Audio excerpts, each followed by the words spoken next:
Okay, not sure how many folks have wired in a head unit into their E30, but it's not as easy as in more modern vehicles. In a modern vehicle, you're going to find positives and negatives for each of the speakers, two front, two rear. But in this particular model, you're not going to find negative for any of the speakers. The reason for that is the ground is wired into a separate fader unit, and the terminals are difficult to access on the fader, and you can't even really see it here in the image.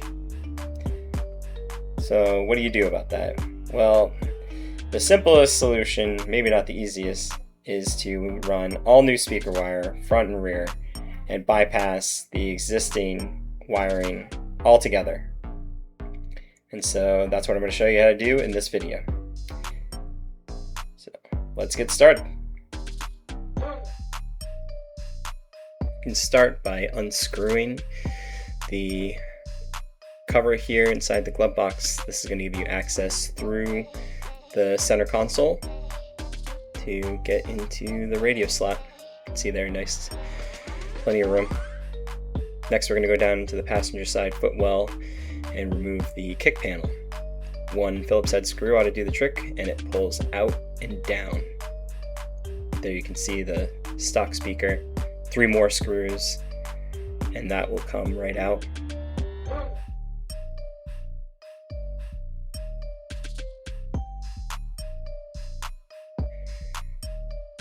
Remove the 3 wires that are attached to the tabs.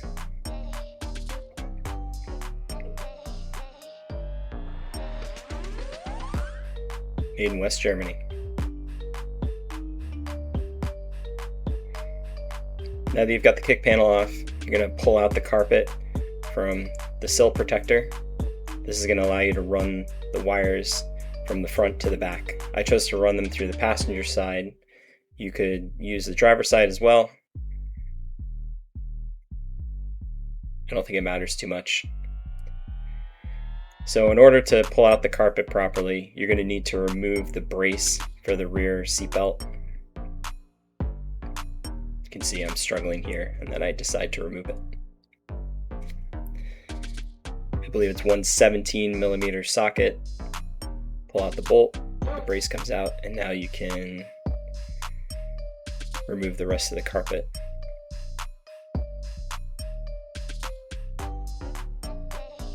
You can pull the carpet that goes up to the rear seat out of the way, and it should give you a clear path to run all your wires once you remove the rear seat. The rear seat comes out just by pulling up on the front. And now I'm starting the wire here so I can get an accurate length, and I'm going to use the length that I get from the initial pilot wire and cut lengths for positive and negative for both rear speakers. The driver's side rear is going to need a little bit more length because it has to run 1.5 feet more to get to the other side of the car.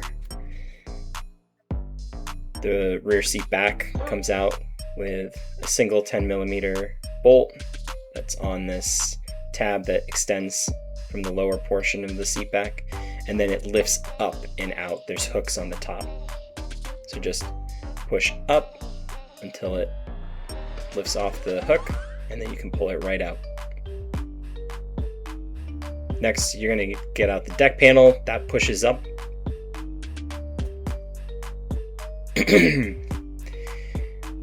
One thing to note is that you'll need to take the third brake light off and unplug the harness in order to get the deck panel all the way off. Likewise, it's probably a good idea to take the speakers out before you take the deck panel off as well. I didn't do that, and they were a little bit harder to manage.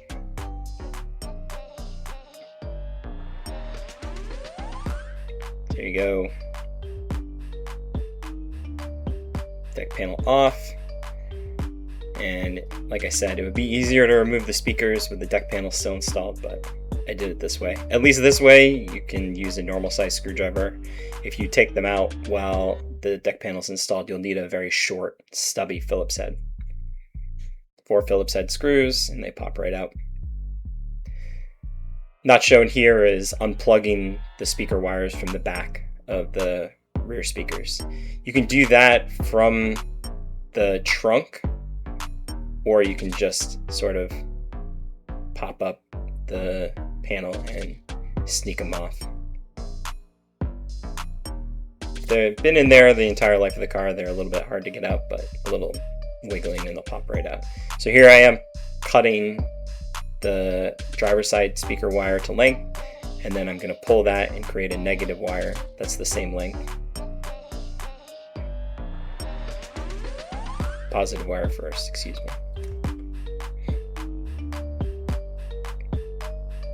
Once I have all of these lengths of wire cut, I'm going to bundle them together and then make the entire run through the car, front to back.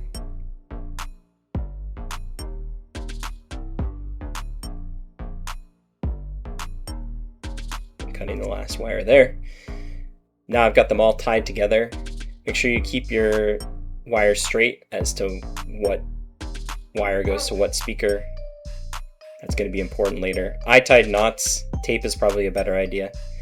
Now I'm wrapping the bundle of wires so that I can pull it through where it needs to go. I went down to the outside of the glove box and towards the kick panel. Make sure you're not pulling it through the DIN slot. You get that nice bundle still there. And we're going to secure this wire bundle with zip ties after we get it run properly. I secured the bundle to the air conditioning line that's at the back of the glove box, but you could choose to do it to whatever's convenient to allow it to stay secure.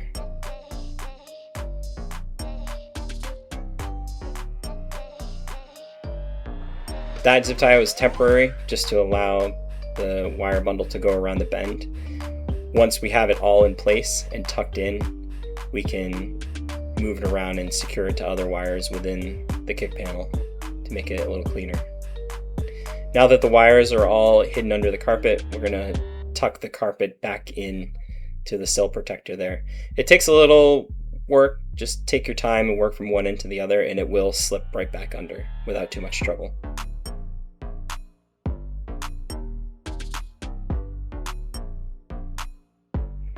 Pinching, we're all set. And then the bolt goes back in to secure the seatbelt brace.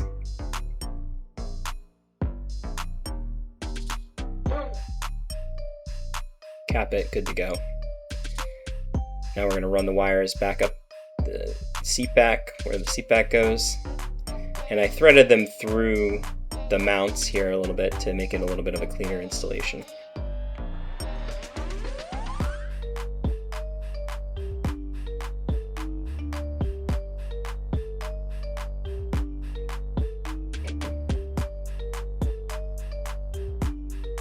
Let's take a look at the speakers that are going to replace the stock ones.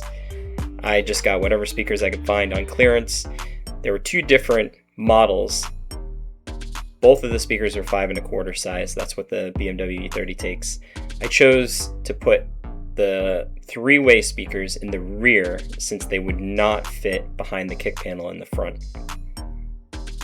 Now I'm getting the deck panel placed back on, running the wires out of the speaker holes,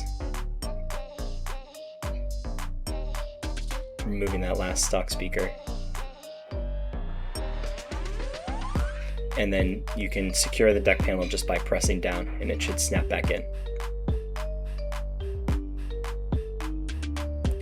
What I'm doing here is test fitting the 3-way speakers because I'm going to need to trim the speaker grill in order to accommodate those tweeters. You might not choose to do this, and you could purchase some component speakers that do fit in the rear and take the position of the stock tweeter, which is in the angled portion of the speaker housing. But I chose to cut my speaker grills and use the integrated 3-way speakers. So you can see me doing that here. Just a die grinder, cutting the rough shape in. Take your time on this. The speaker grills are really thin, so you don't want to damage them.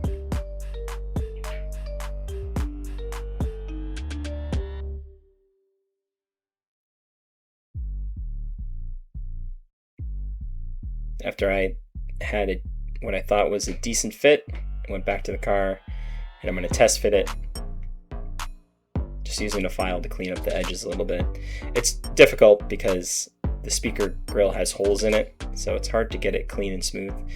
What I did is I went back later and I finished off these holes with some 1/4 inch fuel tubing, and that gave it a nice little trim. The grills are symmetrical, so I blanked out one grill and got it to work, and then I just cut the second grill exactly the same. You can see there. I need to cut a little bit more off to clear the cables the wires that feed the tweeters.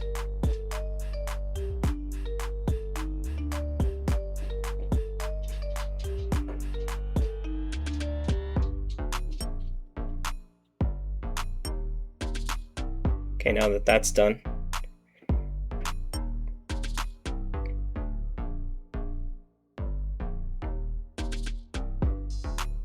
I can reattach the seat belt,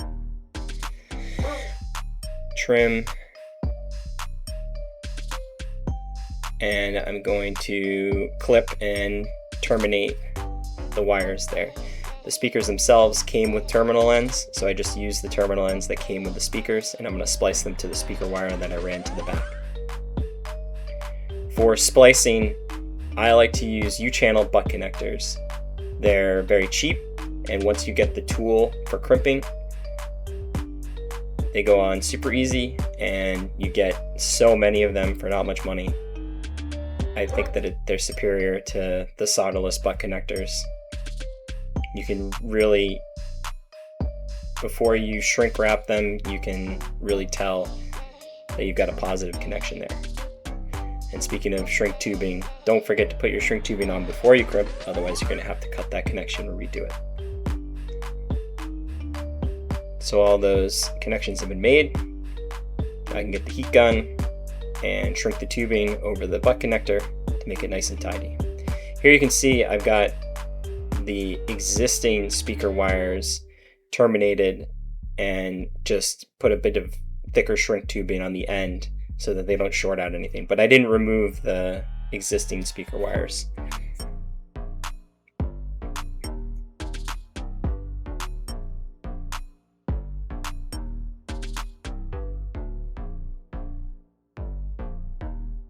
Now I can connect up the rear speakers and get them screwed in.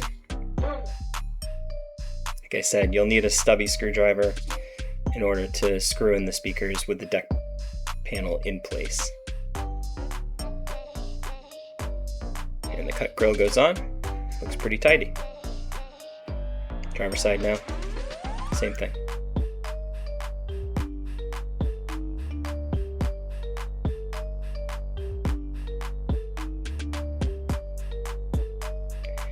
With the speakers in place, you can put the rear seat on. It's the reverse of removal.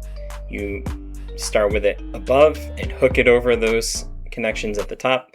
Then you can put in the bolts at the bottom off of the straps that come out of the bottom of the seat back. Seat bottom goes in, you just press down on the driver's side and passenger side to slot it in, and it should snap into place and you're all set. Make sure you pull your seat belts out before you do this, otherwise you're going to have to do it again to fish your seat belts out. Just a little cleanup there, don't mind the stain. And now we're ready to start on the front. So for the front speakers, the speakers came with a long enough pigtail that I just used the speaker wires that came with the speakers. And then I fished those through and attached them to the speaker. Now I'm ready to mount it and get all those cables managed. 3 Phillips head screws to bring it back in. The 4th Phillips head screw will also attach the kick panel, so that's where that 4th one comes from. Again, I'm leaving the existing speaker wires in place. I just shrink wrapped them to prevent shorts. Now I'm zip tying everything together to keep it tidy. Kick panel goes back on. For these particular speakers, I had to back out the screw a little bit so that it didn't make contact with the tweeter. but it wasn't too bad. As you can see there, I'm screwing it all the way in, and then I'm going to test the speaker grill. Need a little bit more headroom, so I'm going to back it out just a smidge. There we go. Good. Now we can go right to the driver's side. The only difference on the driver's side is that you have to remove the hood latch before you can get the rest of the kick panel off. But other than that, it's exactly the same. Pull it out and then down, exposes the speaker. There's your 3 Phillips head.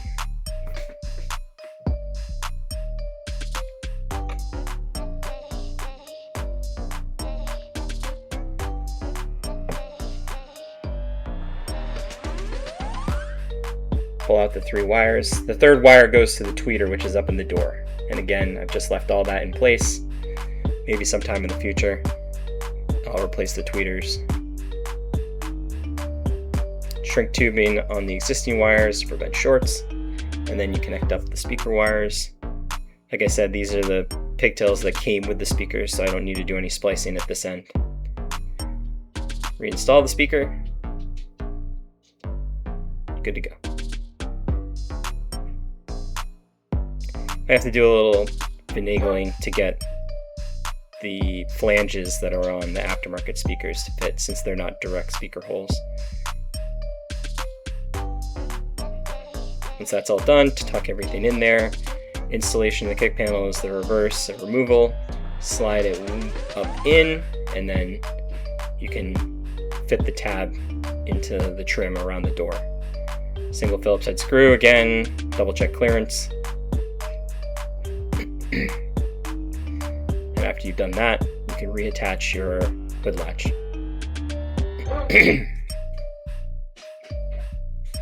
Here I'm marking tape so I can identify which speaker wire goes to which speaker. And then we're going to go on to splicing the head unit in. So you're going to get power, both key on power and constant 12 volt from the body harness, as well as your power antenna, and your regular radio antenna obviously is a separate plug.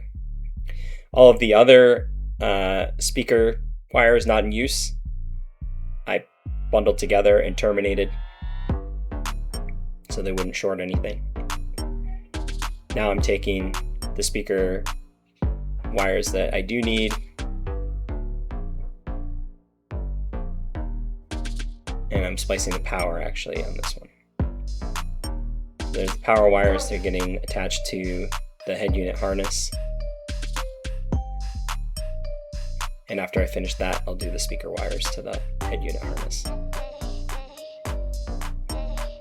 I would have used an adapter kit, but the previous owner of this vehicle had already cut and spliced the existing existing head unit harness. So I was stuck with cutting and splicing like you see here. But I did it a lot cleaner. Again, those U-channel butt connectors are far superior and cleaner to the solderless connectors. They're also lower profile, so you don't have a big, thick group of them, especially if you don't stagger your splices, which you know is a little bit difficult to do. You can just do direct splices like you see here, and they don't stack up to too big of a dimension, so it's not a problem to do that. Now I'm heat shrinking everything together.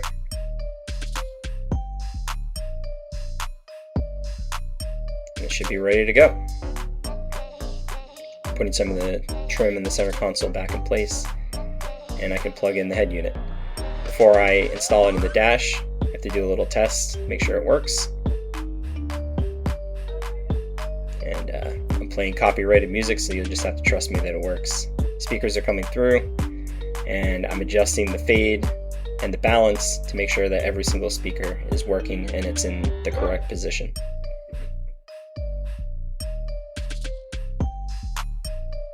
With that complete,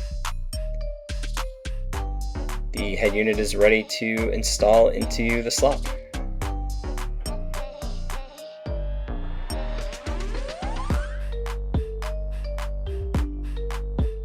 Put the trim on, plug everything in, and tuck back your bundle of wires. Zip it up, clean it up.